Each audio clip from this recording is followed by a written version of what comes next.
Huwag kalimutan mag-like, mag-subscribe, at mag-comment sa video. Hindi ko kailanman inakala na darating ang araw na masisira ang mundo ko sa isang iglap. Akala ko, ang buhay ko ay simple lang, may asawa akong masipag, may trabaho ako, at may tahimik kaming pamilya. Pero minsan, ang katahimikan pala ay hindi kapayapaan kundi bagyo na naghihintay lang pumutok. Ako si Lara, 35 taong gulang, isang simpleng may bahay na minsang naniwala na sapat na ang pagmamahal at pagtitiis para manatiling buo ang isang pagsasama. 15 taon na kaming kasal ng asawa kong si Marco. Nagkakilala kami noong pareho pa kaming walang-wala. Magkasama naming inakyat ang hagdan ng pangarap, unti-unti, mahirap pero puno ng pag-asa. Si Marco ay isang manager sa isang malaking kumpanya. Hindi man siya mayaman noong una, alam kong masipag siya. Iyon ang dahilan kung bakit ko siya minahal. Hindi siya perpekto, pero akala ko, tapat siya. Akala ko lang pala. Ang simula ng pagbabago. Noong una, hindi ko agad napansin ang pagbabago sa kanya. Normal lang naman na maging busy ang isang lalaki na may responsibilidad. Madalas niyang sinasabi, "Pasensya ka na, Lara. Kailangan ko talagang mag-overtime." Umiti lang ako kahit pagod na rin ako. Inihahanda ko ang hapunan, hinihintay siya hanggang gabi, minsan hanggang madaling araw. Iniinit ko ang pagkain kahit malamig na ang loob ko. Pero habang tumatagal, may mga bagay na hindi na normal. Mas madalas siyang nasa cellphone. Kapag tinatanong ko kung sino ang kausap niya, palagi niyang sagot, "Office lang. Trabaho. Boss." Hindi na siya kasing lambing. Hindi na siya marunong makinig. Parang palagi siyang nagmamadali, palayo. Isang gabi, habang natutulog siya, may tumunog na notification sa cellphone niya. Hindi ko sana papansinin pero paulit-ulit itong tumunog. Parang may kumakabog sa dibdib ko. Kinuha ko ang cellphone niya. Lock. Hindi ko alam kung bakit, pero bigla kong naalala ang birthday niya.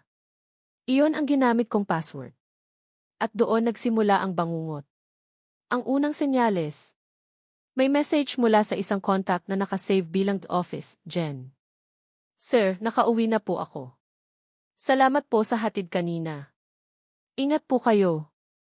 Nanginginig ang kamay ko. Wala namang mali sa message, sa unang tingin. Pero bakit kailangan pang ihatid? At bakit may lambing sa tono? Nag-scroll pa ako. May mga lumang messages. Hindi lantad. Hindi bastos. Pero ramdam mo ang lambing, ang closeness, ang pagiging espesyal. "Good morning po, Sir D. Kumain na po kayo? Miss ko na po kayo sa office." Hindi ako tanga. Babae rin ako. Alam ko kung kailan may mali. Hindi ko siya ginising. Hindi ako umiyak. Tahimik lang akong humiga ulit pero gising ang diwa ko hanggang umaga. Ang sekretarya. Kinabukasan, naglakas loob akong magtanong. "Marco, sino si Jen?" tanong ko habang nagkakape siya. Hindi man lang siya tumingin sa akin. "Ah, sekretarya ko." "Bakit?" "Parang close kayo," maingat kong sabi. Doon siya tumingin sa akin, may inis sa mata. "Trabaho lang yon, Lara. Huwag kang mag-isip ng kung ano-ano." Tumahimik ako. Dahil kapag ang isang lalaki ay galit na agad sa simpleng tanong, may tinatago siya. Ang pagdududa. Simula noon, hindi na ako mapakali. Araw-araw akong nilalamon ng tanong. Tama ba ang iniisip ko? O praning lang ako? Isang araw, nagdesisyon akong sundan siya. Hindi ako proud doon. Pero kailangan kong malaman ang totoo. Nagpaalam siyang may meeting daw siya hanggang gabi. Nagbihis siya ng maayos, mas maayos kaysa dati. May pabango. May ngiti sa labi. Nang umalis siya, sumunod ako. Ang pagsunod. Sumakay ako ng taxi at sinundan ang kotse niya. Ang puso ko ay halos lumabas sa dibdib ko. Paulit-ulit kong sinasabi sa sarili ko na baka nagkakamali lang ako. Pero hindi siya pumunta sa office. Pumunta siya sa isang cafe. Mula sa malayo, nakita ko siyang bumaba ng kotse. Ilang minuto lang, may isang babaeng lumapit sa kanya. Bata. Maganda. Maayos ang bihis. Si Jen. Nakita ko kung paano siya umiti kay Marco, hindi ngiti ng empleyada sa boss. Ngiti iyon ng babaeng may espesyal na lugar sa puso ng isang lalaki. Umupo sila sa isang mesa sa gilid. Magkatapat.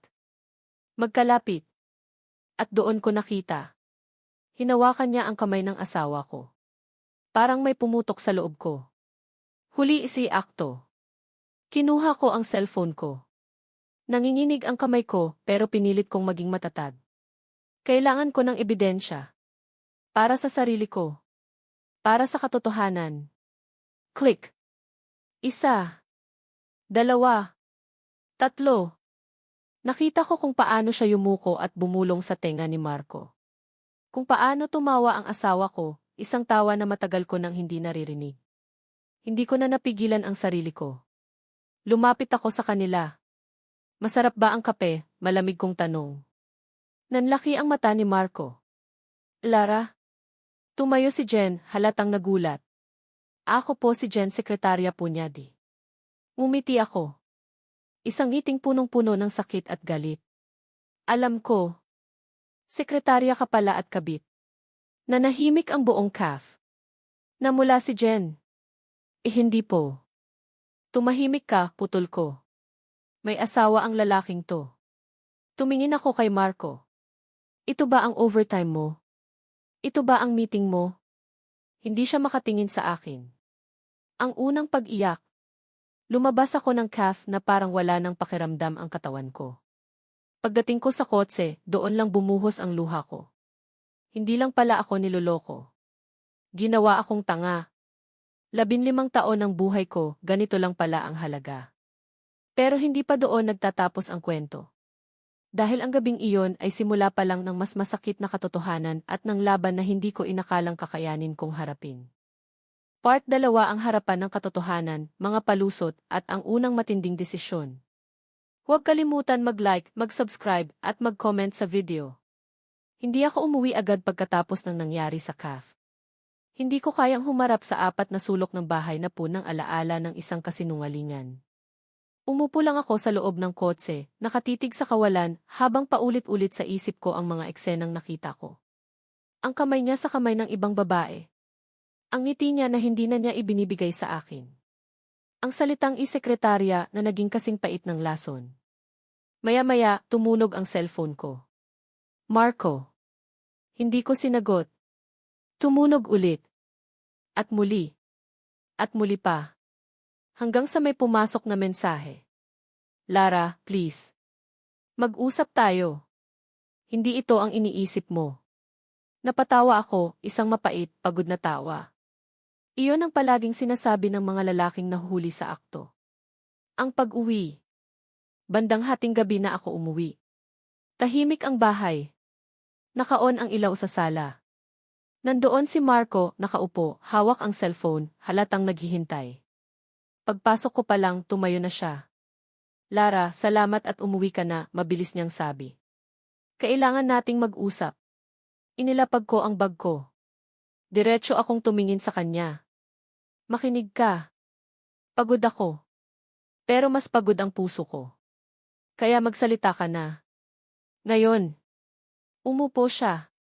Hinaplos ang mukha na parang naghahanap ng tamang salita. Hindi ko intensyon na saktan ka, panimula niya. Napailing ako. Lahat ng nanloloko, iyan ang unang linya. Mga palusot ng isang lalaking nahuli. Sekretarya ko lang si Jen, sabi niya. Nagkataon lang na naging malapit kami. Malapit, tinaasan ko siya ng kilay. Hinahawakan mo rin ba ang kamay ng ibang empleyado mo? Nanahimik siya saglit. May pinagdadaanan lang ako noon. Sa trabaho. Sa sarili ko. Sagot ko. At solusyon mo ang makipag-date sa sekretarya mo. Tumayo siya bigla. Hindi yan date. Nagkape lang kami. Napatawa ako ulit. Marco, wag mo akong insultuhin. Nakita ko kung paano ka tumingin sa kanya. Hindi ka ganyan tumingin sa kape. Humina ang boses niya. Hindi ko sinasadya, nangyari lang. Iyon ang pinakakinamumuhian kong dahilan. Parang aksidente ang panloloko. Parang nadulas lang at napunta sa ibang babae. Ang pagbanggit sa sakripisyo. Alam mo ba kung gaano ako nagtrabaho para sa pamilyang ito, sabi niya. Lahat ginawa ko para sa'yo. Doon ako tuluyang sumabog. Talaga, sigaw ko. At kapalit noon, maghahanap ka ng aliw sa iba? Iyan ba ang bayad sa 15 taon kong pagtitiis? Tahimik siya. At sa katahimikan na iyon, mas malinaw kong naramdaman, wala na siyang maipagtanggol. Ang papel ng sekretarya. Sabihin mo sa akin ang totoo, mariin kong utos. Alam ba niya na may asawa ka? Hindi agad siya sumagot. Marco, babala ko. Mahina niyang sabi. Alam niya. Parang may tumusok sa dibdib ko.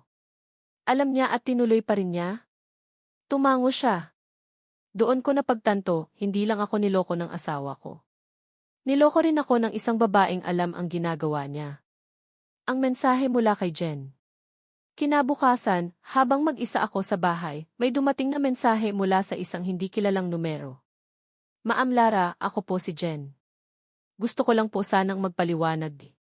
Nanlamig ang katawan ko. Nag-reply ako. Ano pa ang ipapaliwanag mo? Halos agad ang sagot niya. Hindi ko po intensyon na agawin ang asawa ninyo. Nagmahal lang po ako. Napahigpit ang hawak ko sa cellphone. Alam mong may asawa. Pero pinili mo pa rin. Matagal bago siya sumagot. Mahal niya po ako. Iyon na ang huling patak. Ang harapan namin. Nagkita kami ni Jen sa isang maliit na restaurant. Gusto kong makita ang mukha ng babaeng sumira sa tahanan ko. Pagdating ko, nandoon na siya. Halatang kinakabahan. Ma'am Lara, mahina niyang sabi. Diretso na tayo, sagot ko. Alam mo bang may pamilya siya? Opo, sagot niya, umiiyak. Pero sabi niya, hindi na raw po kayo masaya. Napangiti ako, isang malamig na ngiti.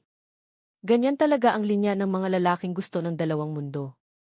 Minahal ko po siya, pilit niyang depensa. Hindi iyan pagmamahal, sagot ko. Kasakiman iyan. Ang katotohanan na lumabas. Sa gitna ng pag-uusap namin, may sinabi siya na hindi ko inaasahan. Buntis po ako. Parang gumuho ang mundo ko.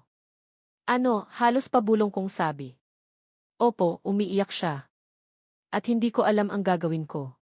Hindi ko alam kung iiyak ba ako o tatawa sa bangungot na ito. Ang unang malaking desisyon. Umuwi ako ng gabing iyon na may mabigat na pasya sa puso. Hinarap ko si Marco. Alam ko na, diretso kong sabi. Namula ang mukha niya. Lara, makinig ka. Hindi, putol ko. Ikaw ang makinig. Tapos na ako. Hindi mo ako pwedeng iwan, desperado niyang sabi. Pamilya tayo. Tama, sagot ko. At pinili mong sirain iyon. Kinuha ko ang isang maleta. Nagsimulang mag-impact. Lara, please, halos lumuhod siya. Tumigil ako sandali. Tumingin sa kanya.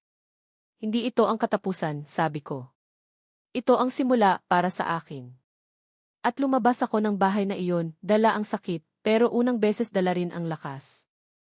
Part 3 ang buhay pagkatapos ng paglayo, pagbagsak ni Marco, at ang tahimik na pagbangon ni Lara. Huwag kalimutan mag-like, mag-subscribe, at mag-comment sa video. Ang pag-alis ko sa bahay na iyon ay parang paglabas sa isang kulungan na hindi ko alam na kinaroroonan ko pala sa loob ng maraming taon. Bitbit ko ang isang maleta, ilang damit, at isang pusong wasak pero unti-unti nang nagigising. Tumira muna ako sa bahay ng ate kong si Mina. Tahimik ang lugar, malayo sa ingay ng syudad, pero maingay ang isip ko. Sa bawat gabi, paulit-ulit bumabalik ang mga alaala, ang mga panahong masaya kami ni Marco, ang mga pangakong binitiwan niya, at ang mga kasinungalingang hindi ko agad nakita. Ang reaksyon ng pamilya. Hindi ko agad sinabi sa buong pamilya ang dahilan ng pag-alis ko. Pero sa isang maliit na komunidad, mabilis kumalat ang balita. Isang linggo pa lang ang nakakalipas, may mga tanong na agad. Bakit ka umalis sa asawa mo? May problema ba kayo? Sayang naman ang pagsasama nyo. Sa una, nanahimik lang ako. Pagod na akong magpaliwanag. Pero dumating ang araw na kinausap ako ng nanay ko. Lara, mahinahon niyang sabi, totoo bang may ibang babae si Marco? Tumango ako. Hindi na ako umiyak. Parang ubos na ang luha ko. Mahigpit niya akong niyakap. Anak, hindi mo kasalanan yan. Iyon ang unang beses na may nagsabi sa akin ng mga salitang iyon. At doon ko napagtanto, hindi ko kailangang akuin ang kasalanang hindi naman akin. Ang bulong ng lipunan. Pero hindi lahat ay may parehong pag-unawa. May mga kamag-anak na nagsabing, tiisin mo na lang. Lalaki yan. Isipin mo ang pamilya. Baka kasalanan mo rin. Bawat salita ay parang kutsilyong muling sumasaksak sa sugat na pilit ko nang pinapagaling. Ngunit sa pagkakataong ito, hindi na ako bumigay. Natuto na akong tumayo para sa sarili ko. Ang pagbagsak ni Marco. Habang ako ay unti-unting bumabangon, si Marco naman ay kabaligtaran. Hindi ko man siya kinakausap, may mga balitang dumarating sa akin. Hindi na raw siya focus sa trabaho. Madalas siyang late. Minsan ay wala sa opisina. Ang sekretarya niyang si Jen, na ngayon ay lantad na ang relasyon, ay naging sentro ng tsismis sa kumpanya. Isang araw may tumawag sa akin. Si Marco. Lara, paos ang boses niya, nahihirapan ako. Hindi ko agad sinagot. Hindi na ako nirerespeto sa opisina, patuloy niya. Pinag-uusapan kami. Lahat. Tahimik akong nakinig. Miss na miss kita, mahina niyang sabi. Sana bumalik ka. Napapikit ako. Marco, mahinahon kong sagot, hindi ako umalis para pahirapan ka. Umalis ako para iligtas ang sarili ko. At ibinaba ko ang tawag. Ang katahimikan pagkatapos ng bagyo.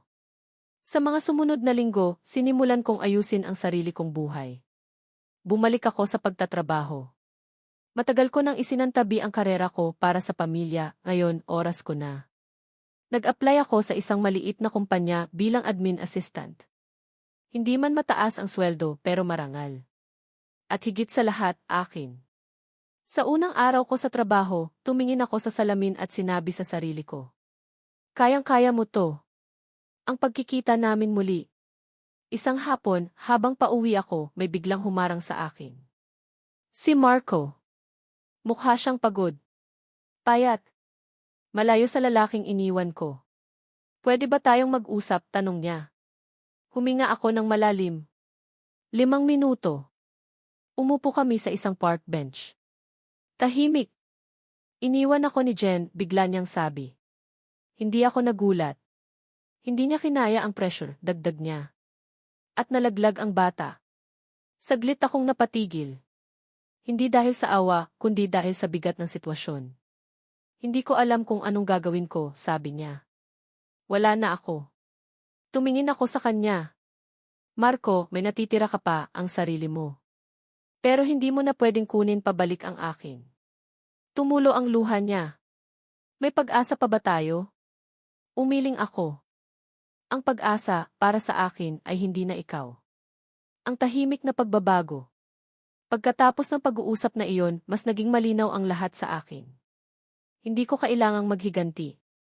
Hindi ko kailangang manakit pabalik. Ang pinakamalakas na sagot ay ang mabuhay ng buo, nang wala siya.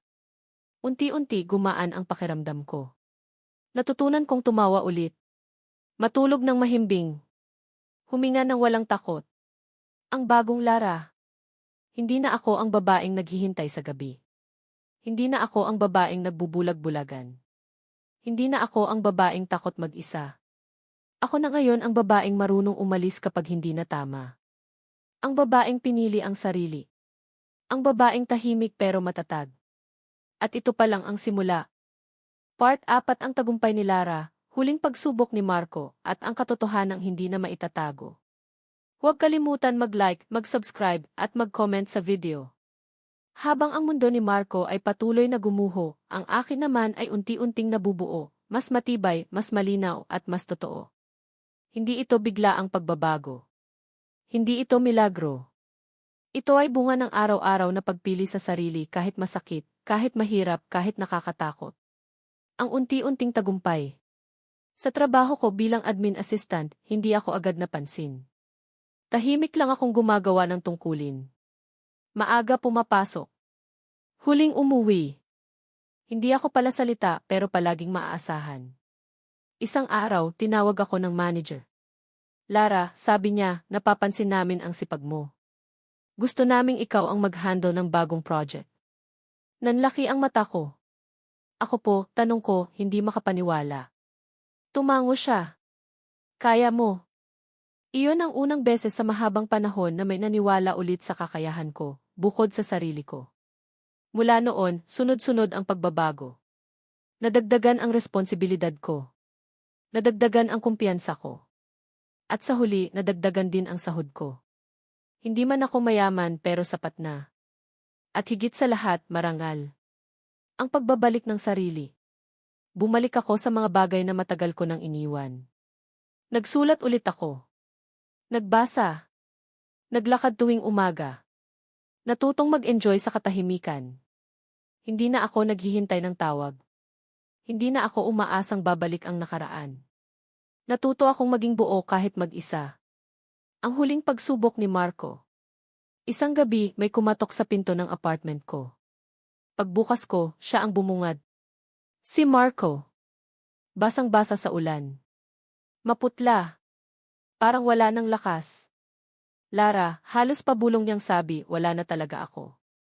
Huminga ako ng malalim. Bakit ka nandito? Dahil ikaw na lang ang meron ako, sagot niya. Ikaw lang ang nakakakilala sa akin. Napapikit ako sandali. Marco, mahina kong sabi, ikaw ang sumira sa kung sino ako noon. Pero hindi mo na kayang sirain kung sino ako ngayon. Lumuhod siya. Please, umiiyak niyang sabi. Bigyan mo pa ako ng isang pagkakataon. Tahimik ang paligid. Tanging patak ng ulan ang maririnig. At doon ko napagtanto, ito na ang sandaling dati kong kinatatakutan, pero ngayon malinaw na malinaw ang sagot ko. Tumango ako, hindi bilang pagsang-ayon, kundi bilang pag-unawa. Bibigyan kita ng isang bagay, sabi ko. Hindi pagkakataon. Hindi pag-asa. Kundi kapatawaran. Tumingala siya. Pinapatawad kita, dugtong ko. Pero hindi na ako babalik. Tumayo ako at isinara ang pinto. Sa likod ng pintong iyon, tuluyan kong iniwan ang lumang buhay. Ang pampublikong katotohanan. Ilang linggo matapos iyon, may isang balitang kumalat sa kumpanya ni Marco. Isang internal investigation ang isinagawa. Ang relasyon niya kay Jen ay hindi na maitago. Tinanggal siya sa posisyon. Hindi dahil sa personal na galit, kundi dahil sa profesional na paglabag. Ang lalaking minsang hinangaan ng marami ay naging babala. At ako, hindi ako nagsalita. Hindi ako nagpost. Hindi ako nagdiwang. Tahimik lang akong nagpatuloy. Ang hindi inaasahang pagliko. Isang umaga, habang papasok ako sa trabaho, may tumawag. Isang abogado. Ma'am Lara, sabi niya, may iniwan po sa inyo ang dati ninyong asawa. Nanginig ang kamay ko. May property po kayo na legally sa pangalan ninyo, paliwanag niya. Matagal na po itong na-transfer, pero ngayon lang inasikaso. Napaupo ako. Hindi ko inaasahan iyon. Hindi ko hiningi. Hindi ko inasam. Pero tinanggap ko, hindi bilang tagumpay laban sa kanya, kundi bilang hustisya para sa sarili ko. Ang babaeng hindi na pareho. Sa paglipas ng panahon, mas lalo kong nakilala ang sarili ko. Hindi ako perpekto. May sugat pa rin. May takot pa minsan-minsan. Pero hindi na ako ang babaeng nawawala sa dilim. Ako na ang babaeng marunong magsindi ng sariling ilaw. At sa puntong iyon, akala ko tapos na ang lahat. Hindi ko alam na ang huling bahagi ng kwento ay hindi tungkol sa sakit, kundi tungkol sa kalayaan.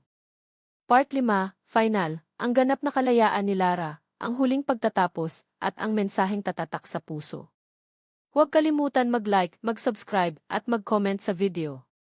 May mga kwento na hindi nagtatapos sa muling pag-ibigan.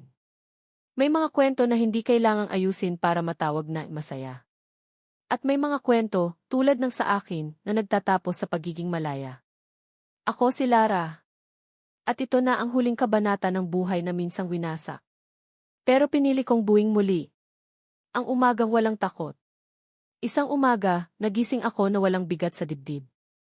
Walang kaba. Walang tanong kung uwi ba ang asawa ko. Walang takot na baka may makita akong mensahe sa cellphone na hindi ko dapat mabasa. Tahimik ang apartment. May araw na pumapasok sa bintana. At sa unang pagkakataon matapos ang mahabang panahon, napangiti ako ng totoo. Hindi dahil may bumalik, kundi dahil wala nang kailangang bumalik. Ang buhay na ako ang maihawak. Unti-unti naging malinaw sa akin ang lahat. Ang buhay pala ay hindi tungkol sa kung sino ang nanatili, kundi kung sino ang pinili mong maging matapos kang masaktan. Nagpatuloy ako sa trabaho. Hindi na lang bilang empleyada, kundi bilang babaeng may direksyon. Inalok ako ng mas mataas na posisyon dahil sa sipag at dedikasyon ko. Tinanggap ko ito hindi para patunayan ang kahit ano sa kahit sino, kundi para patunayan sa sarili ko na kaya ko. Nakapag-ipon ako. Nakabili ng maliit na sasakyan. Nakapaglakbay mag-isa, isang bagay na dati kong kinatatakutan. At sa bawat hakbang, mas lalo kong nakilala ang sarili ko. Ang huling balita tungkol kay Marco. Minsan, may mga balitang dumarating kahit hindi mo hinihingi. Narinig ko na lumipat ng probinsya si Marco. Iniwan niya ang syudad na minsang nagbigay sa kanya ng pangalan at posisyon. Nagsimula raw siya ulit, malayo sa intriga, malayo sa nakaraan. Hindi na ako nagtanong pa. Hindi na ako nagalit. Hindi na rin ako nasaktan. Dahil ang galit, kapag matagal mong kinapitan, ay nagiging tanikala. At matagal ko na iyong binitawan. Ang huling pagkikita. Hindi ko inakala na magkikita pa kami muli. Isang hapon, habang nasa isang bookstore ako, naramdaman kong may nakatingin sa akin. Paglingon ko, siya iyon. Si Marco. Tahimik lang siyang nakatayo. Hindi siya lumapit agad. Parang nag-aalangan. Ako ang unang nagsalita. Kamusta ka? Nagulat siya.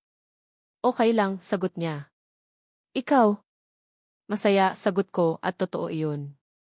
Ngumiti siya. Isang ngiting may halong lungkot at pagtanggap.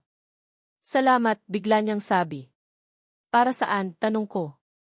Dahil iniwan mo ako, sagot niya. Doon ko natutunan ang lahat ng sinayang ko. Tahimik akong tumango.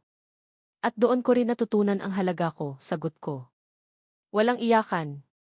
Walang drama. Walang pagsisisi. Naghiwalay kami na parang dalawang taong minsang nagtagpo, pero hindi itinadhana. Ang babaeng ganap na malaya. Pag-uwi ko ng gabing iyon, napaisip ako. Hindi pala kailangan ng grand revenge. Hindi pala kailangan ng maingay na tagumpay. Minsan, sapat na ang matahimik na paglayo at ang pagpili sa sarili.